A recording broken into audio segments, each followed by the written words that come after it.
சிம்பிளாக செவ்வாய் தோஷம் நிவர்த்தி ஆகுவதற்காக ஒரு எளிய பரிகாரம். செவ்வாயுடைய நிறம் என்ன? சிவப்பு. அப்போ செவ்வாயுடைய வஸ்திரம் என்ன? காவி. அப்போ ஏதோ ஒரு வழியில் சிவப்பு உள்ள வருது. ஒரு ஜாதகத்தில் செவ்வாய்ங்கிறது பிளட்டு சம்மந்தப்பட்ட தோஷம் தான் செவ்வாய் தோஷம். அப்போ இந்த தோஷத்தை நம்ம முறைப்படி நிவர்த்தி பண்ணணும் அப்படின்னு சொன்னால், நத்தச்சூரி கேள்விப்பட்டிருக்கிறீங்களா? நத்தைச்சூரி. இந்த நத்தைச்சூரிங்கிற ஒரு மூலிகை ஒரு மலங்காட்டுகளுக்குள்ளே நிறையா இருக்கும். ஒரு இவ்வளோ வெறுசு கிடச்சிதுன்னா அந்த நத்தைச்சூரி வாங்கி நீங்கள் உங்களுக்கு ஜாதகத்தில் என்ன தோஷம் இருக்குது, 7ல் செவ்வாய் தோஷம் இருந்தால் 7 முறை தலை சுற்றுங்க, 8ல் செவ்வாய் தோஷம் இருந்தால் 8 முறை தலை சுற்றுங்க. கிழக்கு முகமாக உட்காந்து சுற்றணும். ஒரு நதியோரத்தில் போய் சுற்றணும். எதற்காக? 7 முறை தலை சுற்றி என்னை பிடிச்ச செவ்வாய் தோஷம் இனிமேல் என்னை விட்டு நிவர்த்தி ஆகுன்னு சொல்லி அந்த ஓடும் நதியில் கொண்டு போய் விட்டுட்டு வாங்க. அன்னையோடு உங்களுக்கு அந்த செவ்வாய் தோஷம் நிவர்த்தி ஆயிடும். எத்தை செய்மா நத்தைச்சூரி. அந்த காலத்தில் எல்லா வித்தைக்குமே நத்தைச்சூரி பயன்படுத்தியிருக்காங்க பாருங்கள். இதெல்லாம் அந்த காலத்தில் பெரிய அபூர்வமான விஷயம் அல்லவா? எத்தை செய்மா நத்தைச்சூரி.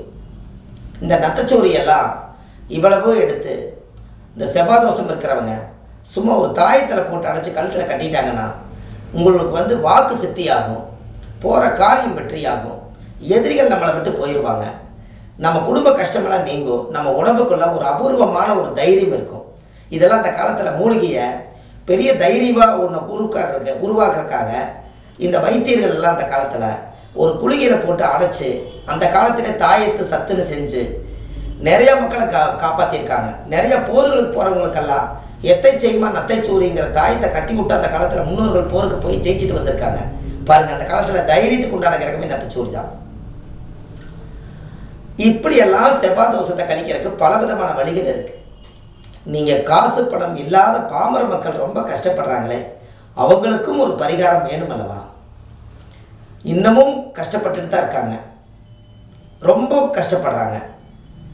ஒரு 1000 ரூபாய் ஒரு பரிகாரம் பண்ணுறதுக்கு செலவு பண்ணுறதுக்கும் கூட அவங்க 2 நாள் கஷ்டப்பட்டு தான் சம்பாதிச்சு ஜீவனத்தை தேடிட்டு ஒரு வாழ்வாதாரத்தை நடத்த முடியும்னு சொல்லி ஒரு 1000 ரூபாய்க்கு பரிகாரம் பண்ணுறதுக்கும் கூட என்னால் முடியலன்னு சொன்னவங்கெல்லாம் நான் நிறைய நம்மக்கிட்ட ஜாதகம் பார்த்துருக்கேன். அவங்களுக்கெல்லாம் ஒரு பரிகாரம் வேணும் அல்லவா? ஒரு கலசங்கள் வச்சு யாகம் வளர்த்தி வாழை மரம் வச்சு பூஜை பண்ணி அப்படியெல்லாம் செவ்வாய் தோஷம் நிவர்த்தி பண்ணாமையே சிம்பிளாக ஏதாவது ஒரு பரிகாரம் சொல்லுங்கள், எங்ககிட்ட பணம் இல்லைன்னு சொல்லும் பொழுது தான் இந்த எத்தை செய்மா நத்தைச்சூரி ஞானத்தில் உதயமாகுது. அப்போ என்ன ஒரு கான்செப்ட்னு கேட்டிங்கன்னா, அந்த நத்தைச்சூரி செவ்வாயோட ஆதிக்கம். அப்போ செவ்வாய் தோஷம் நிவர்த்தியாக மூலிகை அந்த காலத்தில் தலையை சுற்றி வீசிட்டு போனாங்க, எல்லா காரியமும் நடந்துச்சு. அப்போ இதுக்கு அதுதான் சரியான வழி. அதனால் இது தாயத்தில் அந்த காலத்தில் போட்டு அடைக்கும் போதே செவ்வாய் தோஷத்தை நிவர்த்தி பண்ணித்தான் போருக்கு தாட்டி விட்டுருக்காங்க. அப்போ நத்தைச்சூரியை உடம்புல கட்டியிருக்காங்க.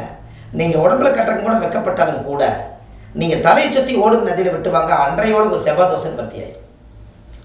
2ல் செவ்வாய் இருந்தாலும் 2 முறை சுற்றுங்க, 4ல் செவ்வாய் இருந்தால் 4 முறை தலை சுற்றுங்க, 7ல் இருந்தால் 7 முறை சுற்றுங்க, 8ல் இருந்தால் 8 முறை சுற்றுங்க, 12ல் இருந்தால் 12 முறை சுற்றுங்க.